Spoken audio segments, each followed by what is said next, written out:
Assalamualaikum Sobat Football United. Ringan amatiran ala gua. Ya, gua akan news update dari berbagai sumber. Dari berbagai sumber ya. Ini sebentar, sudah gua tulis di sini. Ada informasi dari akun Jack Talbot.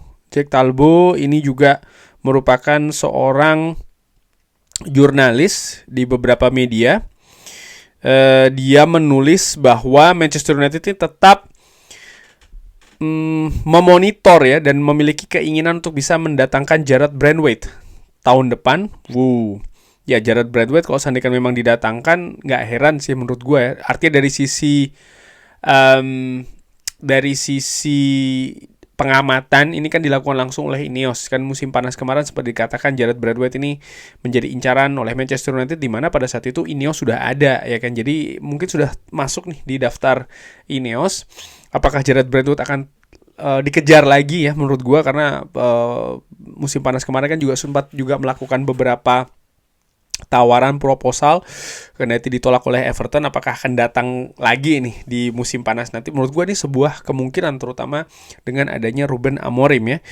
Manchester United juga memonitor Milos Kerkez.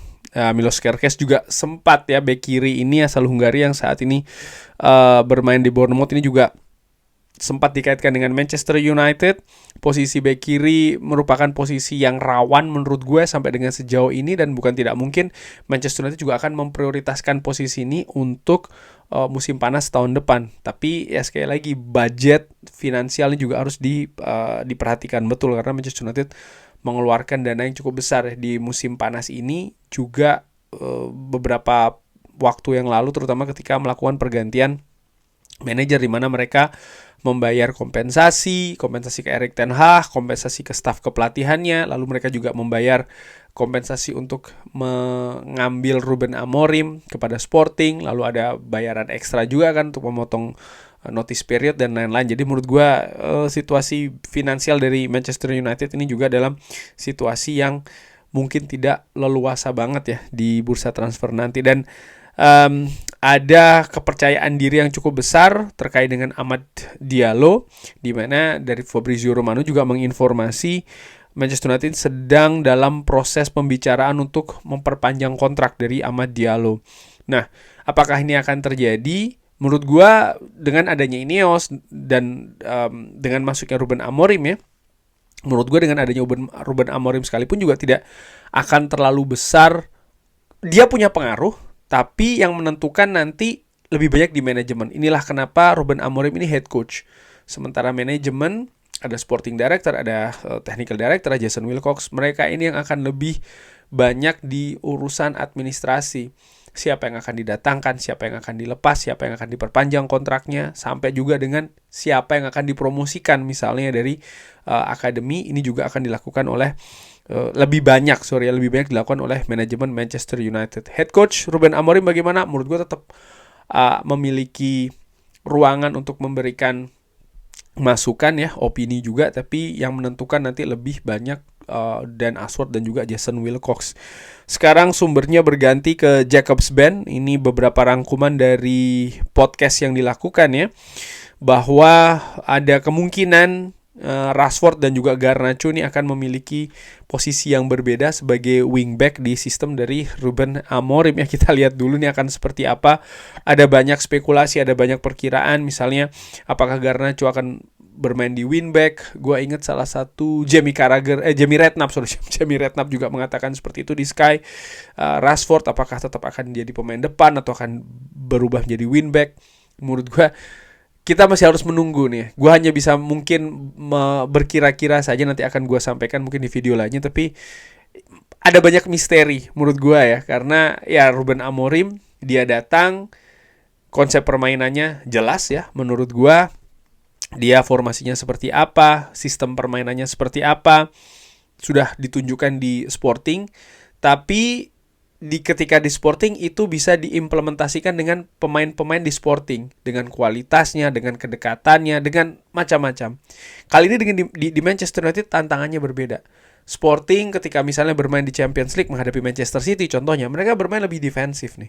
Nah, Manchester United seperti dikatakan sendiri oleh Ruben Amorim, mereka tidak bisa bermain dengan default ataupun juga dengan pakem defensif dulu. Ada banyak hal yang berbeda dan ini juga membutuhkan penyesuaian, membutuhkan adaptasi. Ruben Amorim sendiri yang mengatakan seperti itu dan tidak bisa mengcopy ataupun memindahkan apa yang dimainkan di Sporting dibawa dengan mungkin dengan hal yang diharapkan sama di Manchester United juga demikian, mungkin dengan pemain yang berbeda, tidak seperti itu. Jadi Ruben Amorim nampak jelas dia sudah memiliki ide akan seperti apa dan sepertinya itu juga tidak mengcopy secara besar-besaran apa yang dilakukan di Sporting ya, tapi juga dengan penyesuaian yang juga besar-besaran dengan skuad Manchester United. Dan apakah ini akan berpengaruh ke Rashford, Garnacho, kita lihat saja.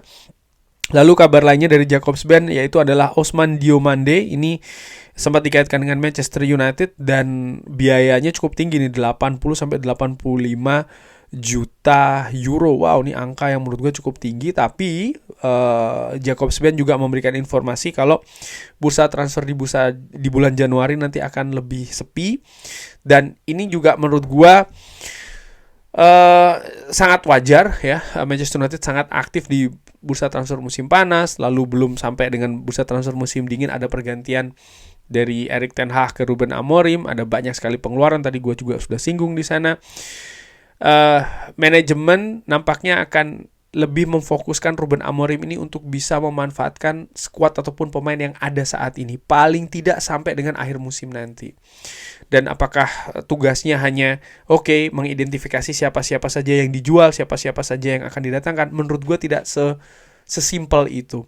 Manajemen juga ketika mendatangkan Ruben Amorim ingin ada sosok, ada profil yang bisa meningkatkan lagi kapasitas cara bermain dari individu-individu pemain Manchester United saat ini.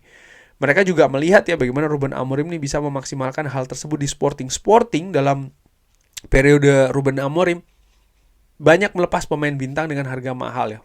Klub Sporting juga butuh mendapatkan pemasukan. Tapi Ruben Amorim bisa mencari gantinya dan meningkatkan kapasitasnya sehingga sesuai dengan apa yang diinginkan di Sporting.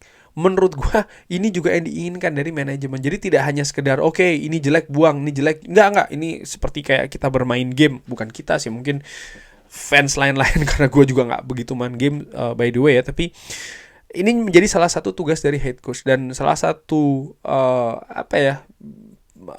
nama bisa dikatakan dia apakah pelatih yang bagus atau manajer yang bagus adalah bukan hanya sekedar jual beli pemain ya, mendatangkan ataupun melepas pemain saja, tidak.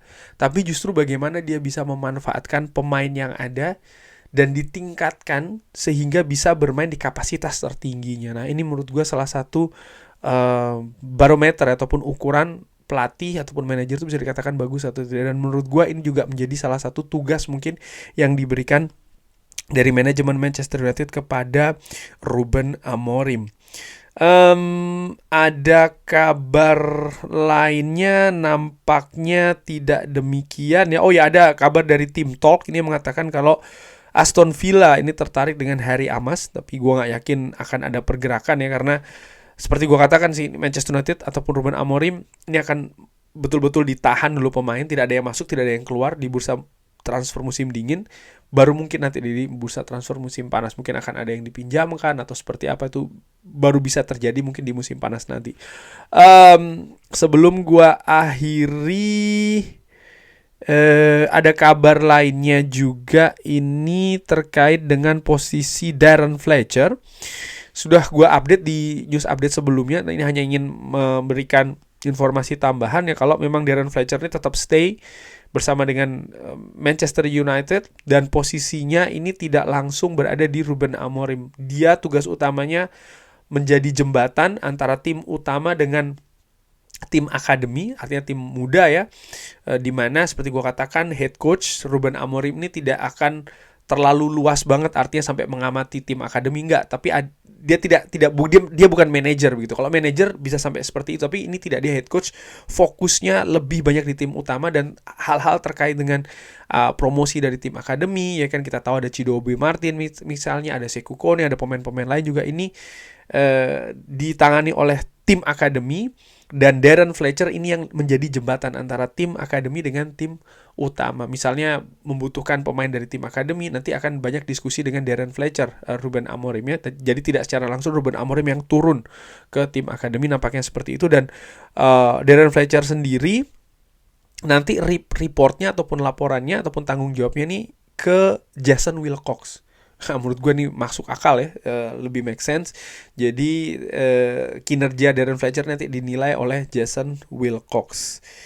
Dan tentu saja dalam penentuan keputusan, promosi, tim muda, dan lain-lain ya, selain Ruben Amorim ya, Jason Wilcox ini juga akan berada di sana sebagai, menurut gua ya, yang akan membuat keputusan akhir. Tentu saja kolektif ya, ada masukan dari Darren Fletcher, ada pertimbangan dari Ruben Amorim, tapi keputusan nanti akan ada di Jason Wilcox untuk memutuskan nih, misalnya Chidobe Martin bisa nih ikut latihan dulu, atau Chidobe Martin nih bisa di bangku cadangan dulu, atau bahkan Chidobe Martin nih bisa diturunkan dulu. Menurut gua nanti juga ada keputusan itu dari seorang Jason Wilcox. Ya, di struktur yang unik, struktur yang baru. Menurut gue secara dengan amatir ada mengikuti proses Manchester United selama sekian tahun.